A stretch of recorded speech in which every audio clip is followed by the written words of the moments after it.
Okay, so here is my DeLonghi EC155 and Breville Dose Control Pro setup. This is what I think is the most inexpensive, best, cheap equipment that you could buy to make non-pressurized espresso. And I'm going to get to that in a second. But basically, like, if you want to buy an entry-level machine, if you only want to drop like maybe like $150 on an espresso machine, there aren't too many of them that are going to do a half-decent job. This setup is what I think is you get the most for your money. Okay, you don't get crazy high-end espresso, but you do get surprisingly close to very good espresso. Okay, so I'm just gonna go through these two units. I'll start with the espresso machine. So when you buy this thing stock, it doesn't come like this. I've made a couple of modifications that really improve its output. The first thing I should say this. So this thing actually comes with a portafilter like this. This is an older model that they had. I think they went out of production maybe in the last 2 years. I recall seeing it at Walmart for like $75 on a blowout sale. And they're the last generation that actually came with the plastic bottom on the portafilter. The new one is called the EC155M, and it has a metal portafilter. So you won't be able to do one of the modifications that I did. But it'll come with an all-metal portafilter, and it comes with one of these. This is a pressurized double basket. This fits about, 12, 13 grams of coffee, something like that. Okay, so you can pull smaller shots. You can't pull terribly big ones. With the pressurized one, again, it's pressurized. So these are really designed to use like that pre-ground, like Lavazza stuff that you could buy at grocery stores. That's really what they're meant for. I bought this machine. I bought this machine to just as a traveler's unit, so I could take to like a cottage or something. It's tiny, and I did a couple of modifications to it. First, let me say actually what's good about the machine. So the machine has an actual traditional boiler. It has a stainless steel boiler with a thermostat. It's not a big boiler. It's a small boiler, but it actually has a proper thermostat, which means that you're going to have to temperature surf with this machine if you want ideal output. But that's another way of saying that the boiler at least gets hot enough past the point of where you need for espresso so that you can actually play around with the temperature.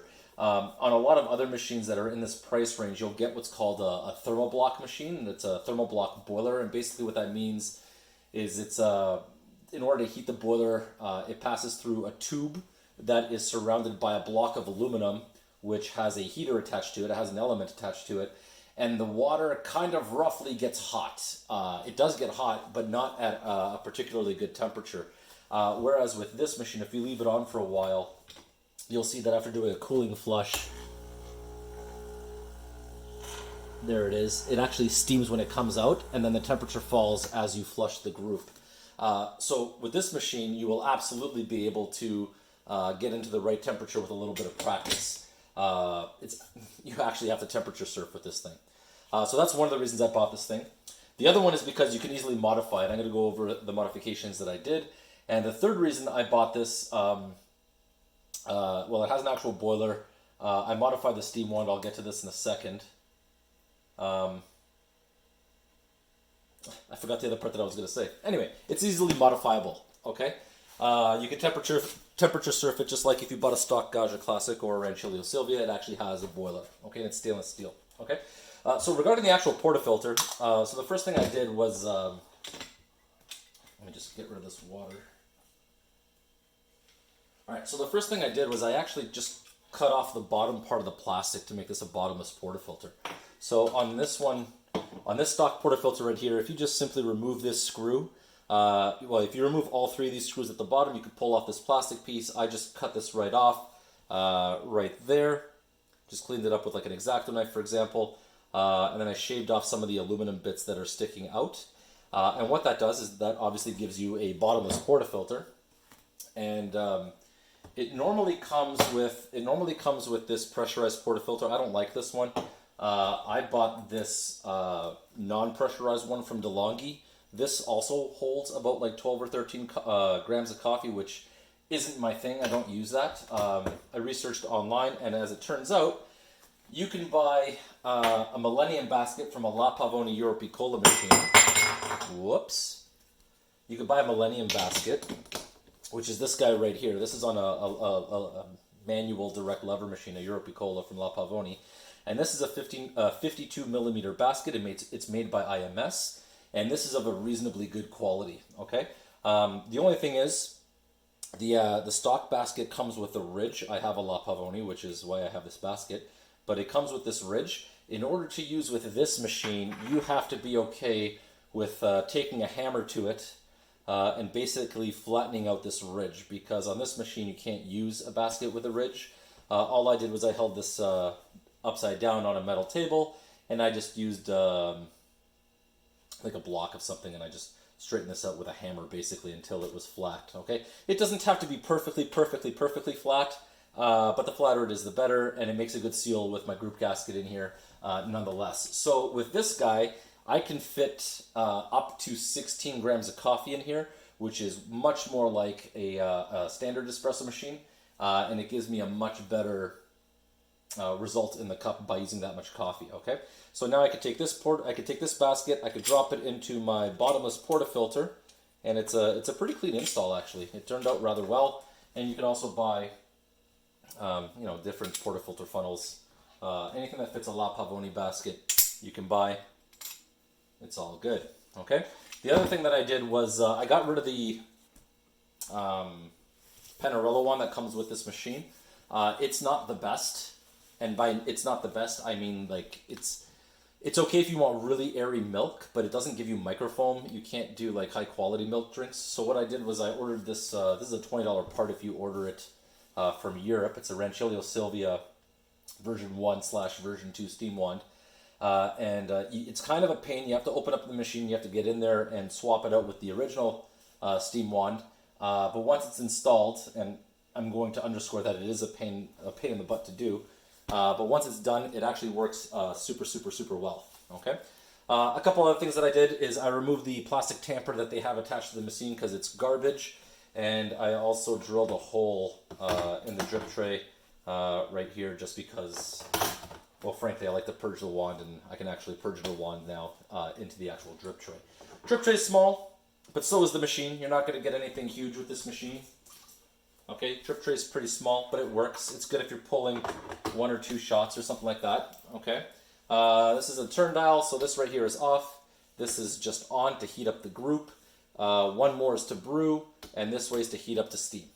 Okay, and because the boiler is so tiny, it actually it actually gets up to steam temperature pretty quick, and it actually does a pretty good job of steaming too, if I'm honest. Okay, so it's got a reservoir in the back here. I'm sure you've seen from other videos if you've looked at it. It's pretty decent, compact little machine. Has an Olka vibration pump, which is basically what like a Gaja Classic uses. Essentially, it's the same pump. So it's not bad. This little thing, you get quite a bit of quality for your money. Okay.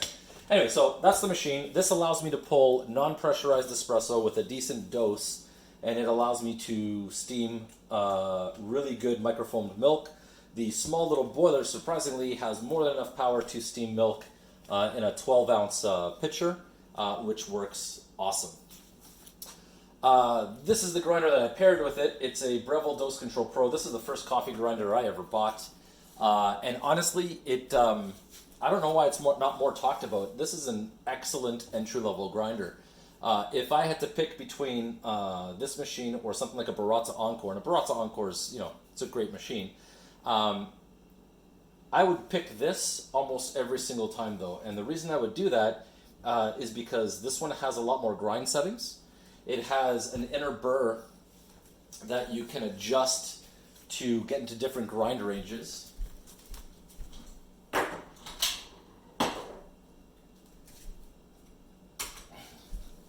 I like this grinder so much that I actually bought 2. So this is the inner burr that's inside the machine. And what happens here is you can actually pull off this ring. This is on any Breville Dose Control Pro or a Smart Grinder Pro. It has to be a Pro model. It's also on Barista Expresses. So if you find that you have a Breville Barista Express and you can't get your shot to go slower, check to see if your outer burr can be adjusted. All you do is you match up this red little dot, and you can move it, you can spin it on the burr, And these are all numbered. You won't be able to see, but these are all numbered. And the lower the number that you go to, the finer the grind. Okay, so I also have a Breville Barista Express, and I found that I had to tighten this up by 2 notches in order to get the espresso in the range that I wanted to get it into. Okay, all right. So anyway, there's that. First adjustable. This grinds for absolutely any brewing method. You can do cold brew. You could do French press, AeroPress, mocha pot. You could do espresso. It actually has enough adjustability. It's stepped. I should say it's stepped. But it actually has enough adjustability in its steps so that you can reasonably dial in your espresso. It's not stepless, but I think that, well, frankly, there's so much variation when you pull a shot that I don't think stepped grinders are inadequate. I think they're perfectly fine. But it brews pretty quickly. Okay. It's not the best grinder. I'm not gonna claim that. It's not the best espresso grinder. Its durability for me has been pretty decent. I've had this one for about 2 years. I've never had an issue with it. Well, I should preface this by, sorry, I should correct that by saying I've had one issue with it, and that's with oily dark beans. So if you buy really dark roast coffee and you grind at a very fine settings for like a mocha pot or an espresso or something like that, because they're so oily, it has clogged this machine before. That doesn't bother me in any way because I'm not a big fan of really dark espresso oily beans. I'm more of a medium roast comfort espresso kind of guy.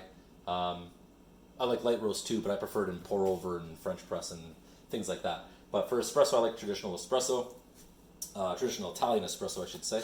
And this machine works great for that. Okay. Oh, I remember what I was going to say before. The other reason I bought this is this machine actually has, it's not an adjustable overpressure valve, but it does have a pressure valve right above the pump. It's similar to what's on a Gaja Classic Pro. And what that does is that limits your brew pressure to about 12 or 13 bar. If you buy an espresso machine that has a pressurized portafilter, or a pressurized filter basket, I should say, all the machines come set up to brew at about 12 bar. And the reason they do that is because that's the way that the pressurized basket works. It has to brew at a higher pressure in order to make that stuff work. So if you buy a machine that can do pressurized, like for example any of the Escasso machines or a Gaja Classic or anything like that, all the Brevilles for example, if they can all do pressurized baskets, if you want to brew a traditional cup, if you want to do a commercial type of basket where there's no pressurized system, you're going to be brewing at a higher brew pressure as well. Okay, is that bad? Well, it's not the best, but it's not as bad as people say. Okay, so I figured I'd make a shot for you guys. So with this machine, one of the annoying parts is that there's no way to keep this basket in here. There's no spring, so if you go to tap this out, it's just going to fall right out. That's a bit of a pain. But when you're buying an espresso machine for about $150, yeah, there's going to be, negatives associated with it. This machine does not have a 3-way solenoid valve, so you will not be able to brew shots back to back, simply because if you pull it off, there's going to be a lot of pressure. If you pull the portafilter off, it'll cause a great mess. Okay, so this Breville Dose Control Pro has these little, I don't know, porta holders, I think it is, portafilter holders. There's one for a 58 millimeter commercial size. There's one for this size, which is 52 millimeter. This fits anything between a 50 and a 54. I used to have a Breville machine that had a 50 millimeter portafilter. There's also a tool in here which is largely irrelevant because I don't know of anybody that uses it. I don't use it. Okay, but yeah. So this machine. Give me just one sec. So you can grind right into it like this. It's a pretty quick grinder. Personally, I'm not a fan of that. I prefer to use a dosing funnel. And there we go. Oh, I don't have enough coffee there.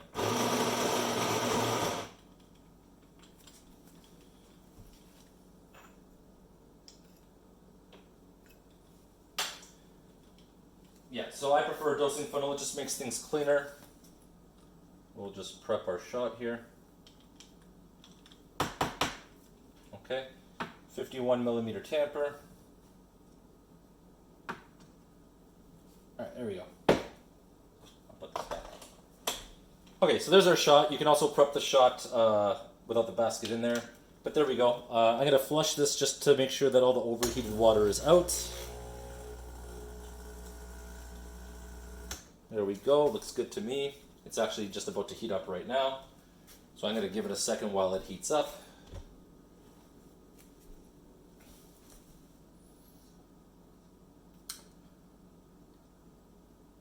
You can hear the machine going through its cycle, so you can hear that the heater is on.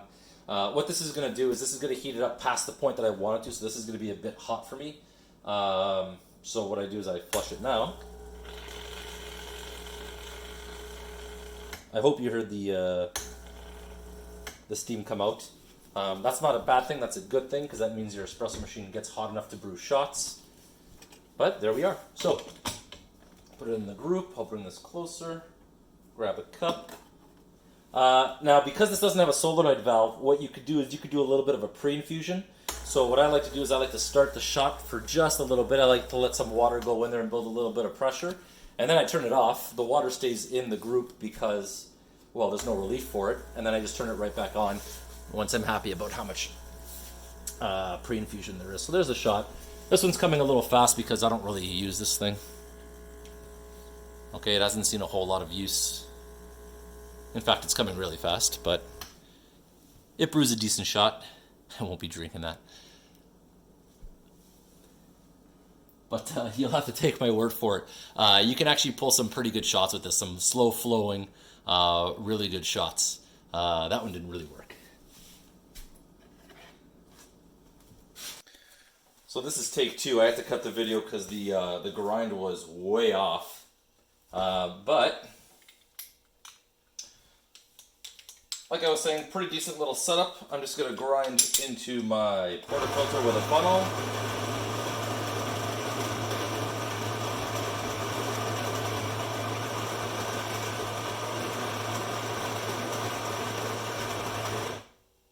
Maybe a little bit more.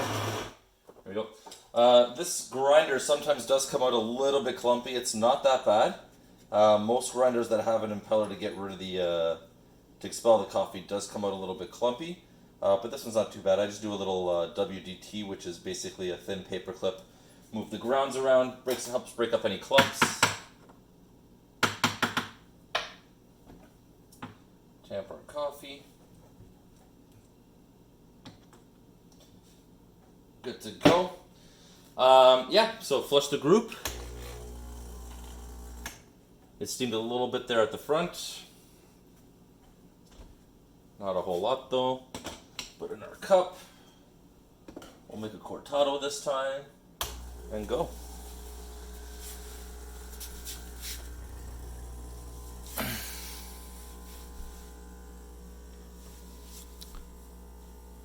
So this shot's coming out much better than the first one I did.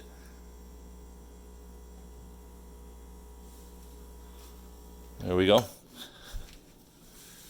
Now you can't remove the portafilter directly out of the group because it's all pressurized. There is no pressure relief. So if you steam milk, this is a great time to heat it up to steam milk. It's like I said before, it's a small boiler. It doesn't take too long to heat up to steam temperature. You want to let it get to full temperature too, because the steam can be a little bit wet. But if you let it heat up properly, it shouldn't be a problem whatsoever. I'm just going to put this over here. So it's already up to temperature.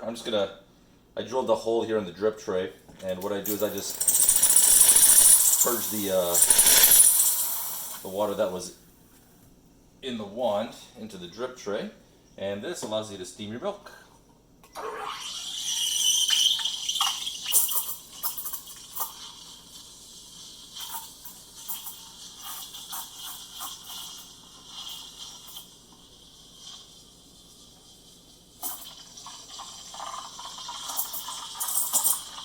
It's obviously not the best steamer in the world, but it's pretty shocking how good you can get it. I got a pretty good whirlpool going on right now. It's pretty shocking how good you can get the milk off this little machine here. A thermal block machine would not be able to do this. They just don't work the same way. So milk's hot. Looks nice and creamy. Let's clean that off. Purge. I just turn off the machine after that. It's perfectly fine. But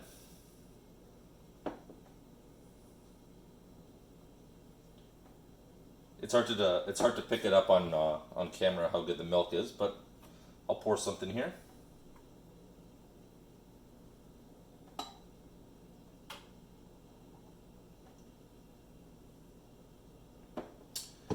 So this will be tough. I am not a latte artist, but just to show you that you can do some sort of a design on top, it's pretty amazing what you could do for about $200. Cheers.